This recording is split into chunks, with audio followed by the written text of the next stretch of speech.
Hello movie lovers.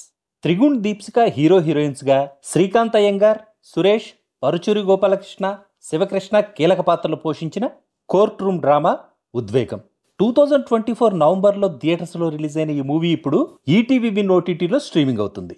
Mahipal Reddy direct చేసిన ఈ movie ఎలా ఉందో ఈ రివ్యూలో చూద్దాం. రివ్యూ స్టార్ట్ చేసే ముందు మీకు చిన్న మాట. ఈ మూవీ నాకు నచ్చిందని మీకు నచ్చాలన్న రూలేం లేదు.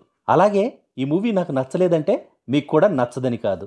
ఈ మూవీ చూశాక నాకేమనిపించిందో, మూవీపై నా ఒపీనియన్ ఏంటో మీతో షేర్ చేసుకునే ప్రయత్నమే ఈ రివ్యూ. ఇక రివ్యూ స్టార్ట్ చేద్దాం.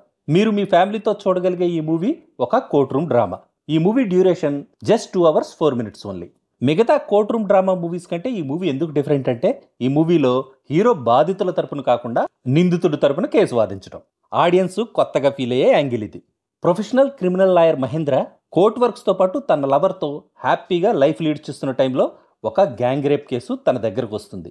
ఫస్ట్ ఈ కేసుని టేకప్ చేయకుండా రిజెక్ట్ చేసిన మహేంద్ర ఆ తర్వాత కొన్ని రీజన్స్ వల్ల ఆ కేసుని యాక్సెప్ట్ చేసి సీనియర్ లాయర్ ప్రసాద్కి ఆపోజిట్గా ఆ కేసును వాదించడానికి సిద్ధపడతాడు. ఆ తర్వాత ఏం జరిగిందనేదే ఈ మూవీ బేసిక్ స్టోరీ. స్లోగా స్టార్ట్ అయిన ఈ movie story hero gang rape case take up చేశాక ఊపందుకుంటుంది.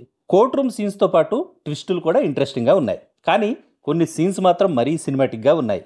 ఆడియన్స్ మైండ్లో నిజంగా ఇలా జరుగుతుందా అనే డౌట్ని క్రియేట్ చేస్తూ అన్రియల్గా ఉన్నాయి. హీరో త్రిగుణ్కి ఆపోజిట్ లాయర్ శ్రీకాంత్ అయ్యంగారికి మధ్య జరిగే సీన్స్ ఇంకొంచెం గ్రిప్పింగ్గా ఉంటే బాగుండేది. సినిమాటోగ్రఫీ పర్లేదు, బ్యాక్గ్రౌండ్ మ్యూజిక్ బాగుంది, ఎడిటింగ్ ఇంకొంచెం క్రిస్పీగా ఉంటే బాగుండేది.